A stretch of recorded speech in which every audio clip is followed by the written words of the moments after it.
একবার একটা গাছের ডালে দুইটা পাখি থাকতো, একটা ছেলে পাখি একটা মেয়ে পাখি।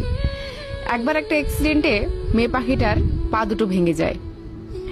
এরপরে সে কান্না করতে করতে ছেলে পাখিটাকে বলে যে আমার তো পা নেই, তুমি চাইলে হয়তো আমাকে ছেড়ে চলে যাবে, তুমি যদি আমাকে ছেড়ে চলে যাও তাহলে আমি কিভাবে বাঁচবো। এই কথাটা শুনে ছেলে পাখিটা অনেক কষ্ট পায়। সে তার নিজের ডানাগুলো ইচ্ছে করে ভেঙে দেয় আর মেয়ে পাখিটাকে বলে যে দেখো, এখন আমি চাইলেও তোমাকে ছেড়ে কখনো চলে যেতে পারবো না।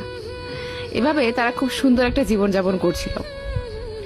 একদিন অনেক জোরে একটা ঝড়ো হাওয়া আসে।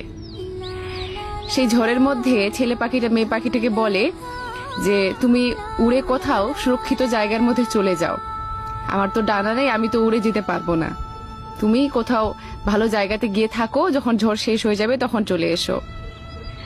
মেয়েটা কোনো দ্বিধাবোধ না করেই ছেলেটাকে বলল যে আচ্ছা ঠিক আছে, তুমি নিজের খেয়াল রেখো, আর যখন ঝড় থেমে যাবে আমি চলে আসব। মেয়ে পাখিটা এই বলে চলে গেল।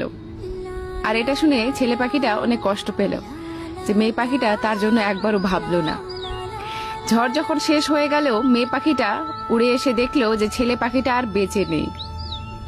পাশেই সে লিখে গেছে যে আমি তোমার জন্য আমার নিজের ডানাগুলো ভেঙে দিয়েছিলাম, ভেবেছিলাম আমি তোমাকে ছেড়ে কোনোদিনও যাব না, কিন্তু আজকে এই ঝড়ো হাওয়াতে তুমি আমার জন্য একবারও ভাবলে না।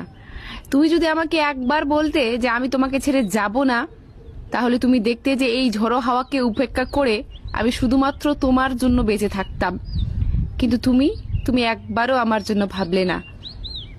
আমি তোমার জীবন থেকে চলে গেলাম, তুমি ভালো থেকো।